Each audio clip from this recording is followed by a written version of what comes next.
श्री गुरुभ्यो नमः। भवतां भवतीनांच संस्कृत कक्षायां स्वागतम्। अद्य वयं भारती वसन्तगीतिः इति पाठस्य अवशिष्टांशं पठामः। हमने भारती वसन्तगीतिः इस पाठ को कल पढ़ा था। हमने इसका सस्वर गायन भी किया था और व्याख्या के क्रम में, शब्दों के अर्थ के क्रम में 2 पद्यों को पढ़ा था। आज पुनः हम इसके बचे हुए पद्यों के अर्थ को समझेंगे। उसके पहले जैसा हमने कल गायन किया था स्वर के सहित, वैसे ही एक बार आज फिर सुनेंगे और आप लोग पुस्तक में मिलान करते हुए गायन करने का अभ्यास करेंगे। ध्यान रहे, उच्चारण शुद्ध होना चाहिए। हम प्रयास करेंगे कि जैसा हम सुने उस प्रकार से हम भी गायन करें। तो ठीक है, हम सुनते हैं निनादय नवीनामये वाणी वीणाम इस गीत को। निनादय नवीना मये वाणी वीणाम मृदुंगाय गीतिम ललित नीतिलीनाम निनादय नवीना मये वाणी वीणाम मधुर मंजरी पिंजरी भूतमाला वसंते लसंती है सरसा रसाला कलापा ललित कोकिला काकलीनाम निनादय नवीना मये वाणी वीणाम वहति मंद मंदम सनीरे समीरे कलिंदात्मजाया सवानीरतीरे नतां पंकिमालोक्य मधुमाधुवीनां निनादय नवीना मये वाणी वीणाम ललित पल्लवे पादपे पुष्पपुञ्जे मलय मारुतो चुम्बिते मञ्जुकुञ्जे स्वनन्तीं ततिं प्रेक्ष्य मलिनामलीनां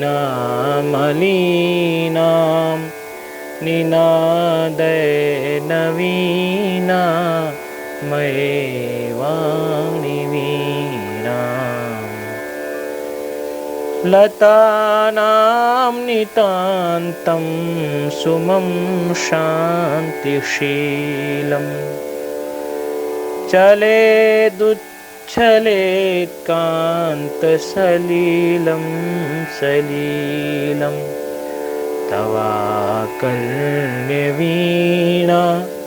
मदीनां नदीनां निनादय नवीना मये वाणी वीणाम मृदुंगाय गीतिं ललित नीतिलीनां निनादय नवीना मये वाणी वीणा। तो इस प्रकार से हमने गीत को सुना, कितना सुमधुर स्वर था और कितना अच्छा लगा। अब हम इनके एक एक पदों के अर्थ को समझते हैं। संस्कृत में इन पदों का जो गायन किया है हिंदी भाषा में या अंग्रेजी में, उसको हम क्या कहते हैं, ये हम इन पद्यों के अन्वय को करने के बाद समझ पाएंगे। तो पहली पंक्ति और दूसरी पंक्ति को हमने कल समझा था। आज हम तीसरी पंक्ति को देखते हैं। ललित पल्लवे पादपे पुष्प पुंजे मलय मारुतो चुम्बिते मंजुकुंजे स्वनंतीम ततिम प्रेक्ष मलिनाम। अन्वय करके देखते हैं। ललित पल्लवे पादपे पुष्प पुंजे, अर्थात पादप कैसे हैं? पादाभ्याम पिबतीति अथवा पादैः पिबतीति पादपः। जो वृक्ष होते हैं वो अपने पैर से, उनका पैर क्या है? जड़। तो वो अपने पैर से जल पीते हैं, इसलिए उन्हें क्या कहा जाता है? पादप। हम लोग मुख से पानी पीते हैं, वो अपने पैर से, और उनका पैर क्या है? जड़। इसीलिए वृक्ष को हम पादप कहते हैं, उनकी पादप संज्ञा है। तो पादपे ललित पल्लवे पुष्प पुंजे, पुष्पाणाम पुंजम पुष्प पुंजम, अर्थात पुष्पों का समूह। एक जगह कई पुष्प रखे जाएं, उन्हें कहा जाता है पुष्प पुंज। तो पुष्प पुंजे अर्थात वृक्षों में जब पुष्प पुष्पित होता है तो वह समूह में रहता है, एक एक पुष्प नहीं होता। आम्र मंजरी को देखें या और भी हम पुष्प देखते हैं तो वह समूह में कुसुमित होता है। तो ललित पल्लवे, वृक्ष कैसे हैं, उनके पत्ते कैसे हैं? तो नए नए पत्ते, वसंत ऋतु में नए नए पत्ते आते हैं। ऐसे कोमल कोमल जो पत्ते हैं उन्हें यहाँ पे कहा गया है ललित पल्लवे। पल्लव का अर्थ पत्ता। तो वृक्ष में नई नई कोपलें, नए नए पत्ते आ चुके हैं। पुष्पों का जो समूह है वह पुष्प पुंज वृक्षों के ऊपर विद्यमान है, और पादपे उसी के लिए कहा जा रहा है कि वृक्ष में ये सारी चीजें हैं। दूसरी जो पंक्ति है हम उसे देखते हैं। मलय मारुतो चुम्बिते मंजु कुंजे। मलय मारुतः, मलय मारुत का अर्थ क्या है? मारुत माने वायु, मारुति नंदन। तो मारुत अर्थात मारुतः वायु। मलय मारुतः अर्थात सुगंधित जो वायु है, सुरभित जो वायु है, उस मलय मारुत से जो वृक्षों के वह कुंज हैं, वो जो पुष्पों के गुच्छ हैं, वो क्या हो रहे हैं? कहा चुंबित हो रहे हैं।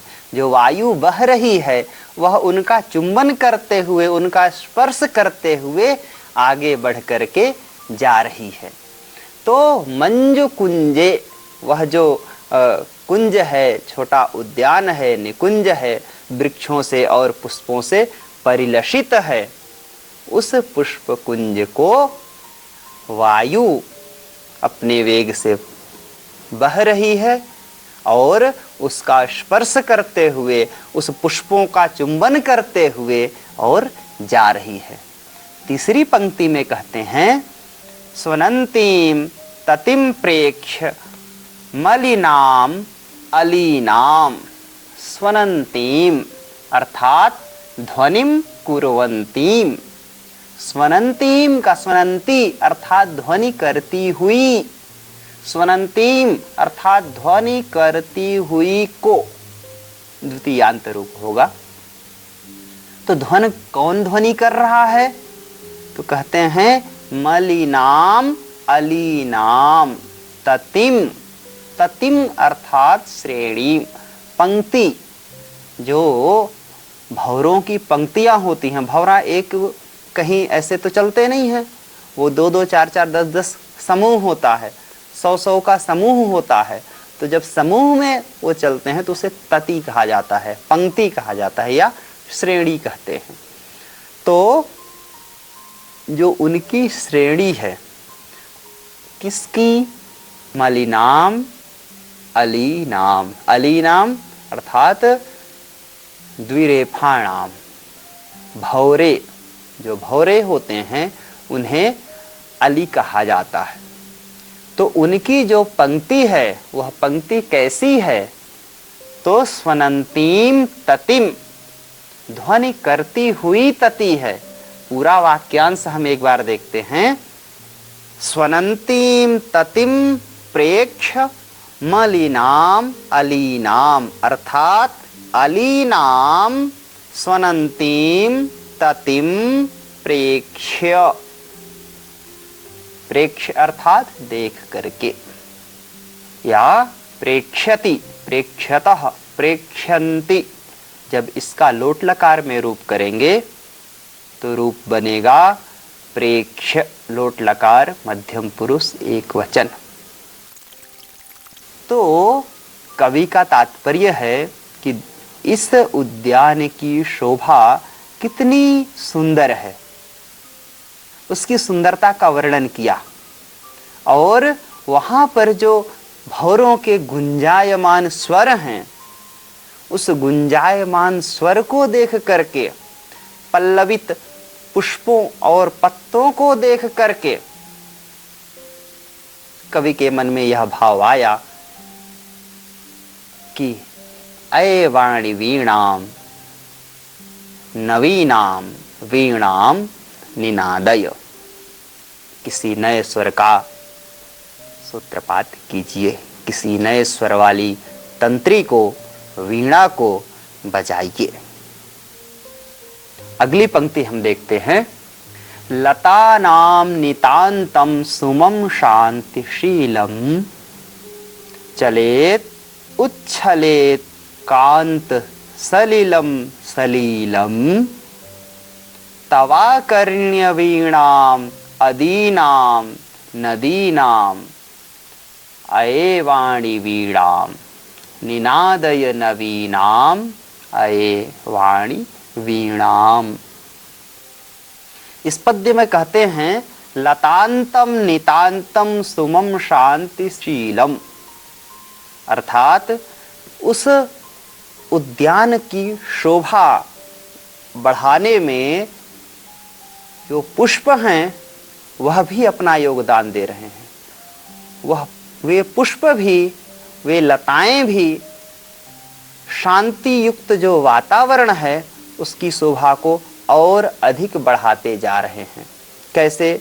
लता नाम नितांतम सुमम, सुमम का अर्थ है पुष्पम, फूल। तो लताओं में लगे हुए जो फूल हैं, जो लटकी हुई लताएं हैं उद्यान में, उन लताओं में लगे हुए जो अलग अलग विविध प्रकार के पुष्प हैं, वो पुष्प भी कैसे हैं? कहा शांति शीलम, शांति से युक्त हैं, शांति के प्रतीक हैं। श्वेत पुष्प शांति का प्रतीक होता है। जब हम श्वेत पुष्पों की अवली देखते हैं तो आंखों को बड़ा एक सुकून मिलता है, अपने आप में एक शांत होते हैं वो। उसी स्थिति को देखकर कवि कह रहा है लतानाम नितांतम सुमम शांति शीलम। वह नितांत है, नितांत अर्थात अत्यंत, अत्यंत ही शांत और मनोरम वह वातावरण है। अगली पंक्ति में कहते हैं चलेत उच्छलेत कांत सलिलम सलीलम। नीचे के पद्य से हमें नदी नाम लाना पड़ेगा, अर्थात नदी नाम सलिलम सलीलम उच्छलेत पुनः कांतम, कांतम सलिलम सलीलम उच्छलेत, ऐसा अन्वय करना पड़ेगा।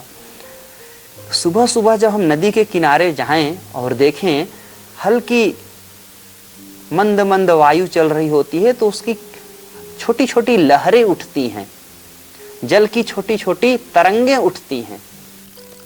उन तरंगों को देखकर भी बड़ा अच्छा लगता है।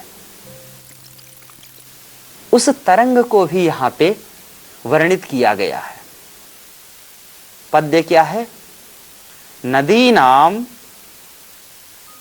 कांत सलिलम सलीलम उच्छलेत, अर्थात नदी के जो कांत सलिलम, शोभा युक्त सलिलम जलम, जो सुंदर चमकता हुआ जल है। कभी नदी के किनारे जाएं सूर्योदय के पहले, उस समय वहां के वातावरण को देखें और शांत वातावरण में बह रहे पवन का, बह रही वायु का, उस हवा को हम महसूस करें। जल की तरंगों को देखें और फिर सूर्योदय होता हो जिस समय पीली पीली सूर्य की किरणें जल में गिर रही हों, उस समय देखें तो ऐसा लगता है कि सोने की सलाई जैसा, सोने की एक सुई जैसी किनारी बनती जा रही है। स्वर्णमय पानी चमकता है, पीत वर्ण का हो जाता है। उसी शोभा को यहां कह रहे हैं कांत सलिलम। जो जल है कैसा है? चमकता हुआ सुंदर जल है। सलीलम, सलीलम पद का अर्थ है लीलया सह वर्तते इति सलीलम, लीला के साथ। लीला का अर्थ है क्रीड़ा, जल क्रीड़ा को लीला कहते हैं। तो ऐसा लग रहा है कि जल अपनी तरंगों से उछल उछल कर जब आगे बढ़ता है तो जल स्वयं क्रीड़ा कर रहा है, और वह क्रीड़ा देख करके बड़ा अच्छा लगता है। हम दूसरे को खेलते हुए देखते हैं तो कभी कभी मन कर जाता है हम भी खेल लें, और उसकी क्रीड़ा को देख के बहुत ही खुशी होती है। वैसे ही कवि उस जल को देख रहा है, क्रीड़ा करते हुए जल को देख रहा है। नदी नाम कांत सलिलम सलीलम।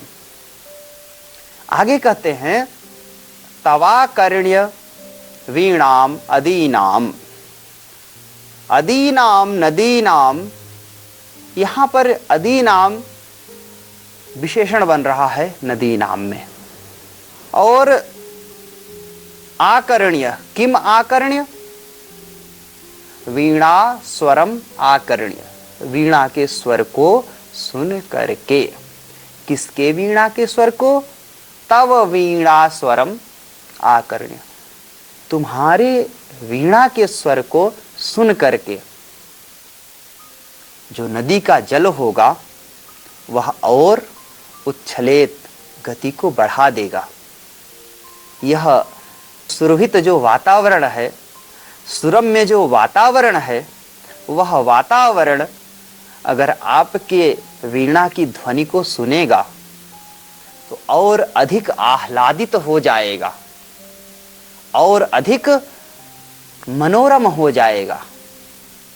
पूरे पद्य का हम एक बार अन्वय और अर्थ देखते हैं।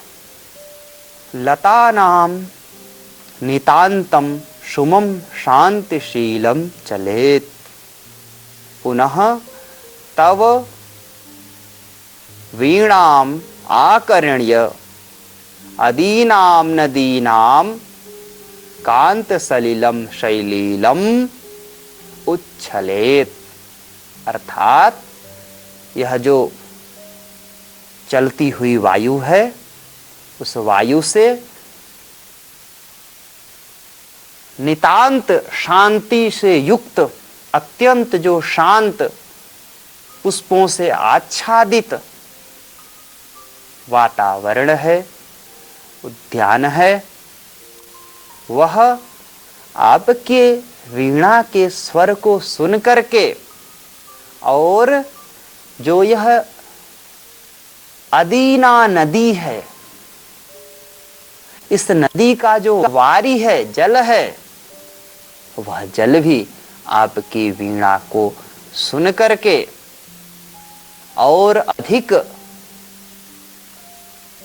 आह्लादित करने वाला होगा और अधिक मनोरम हो जाएगा। यद्यपि यह जल कैसा है, तो कांत सलिलम सलीलम है, फिर भी यह कांत सलिलम सलीलम तव वीणाम आकर्ण्य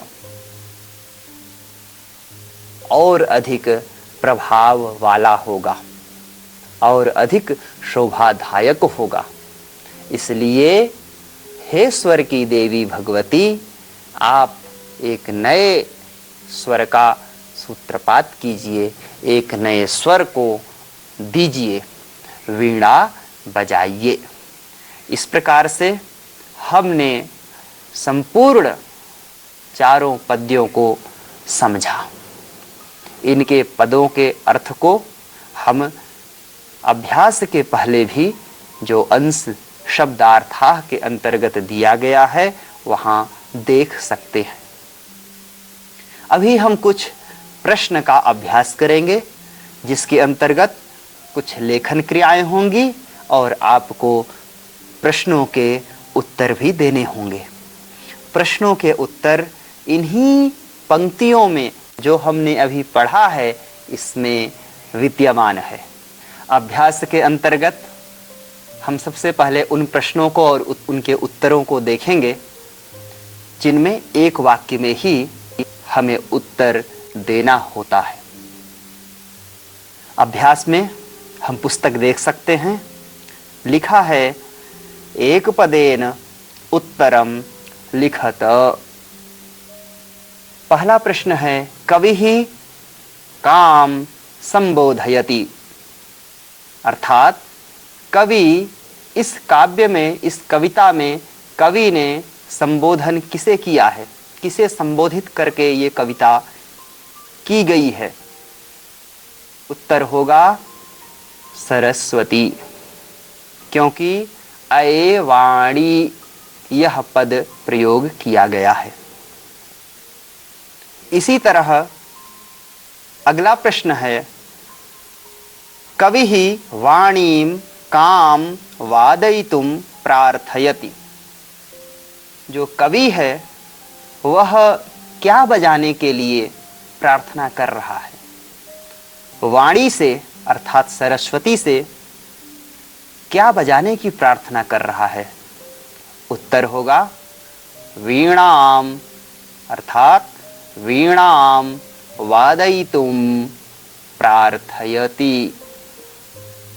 अगला प्रश्न है कीदृशीं वीणाम निनादयितुम प्रार्थयति, अर्थात किस प्रकार की वीणा बजाने की प्रार्थना कर रहा है।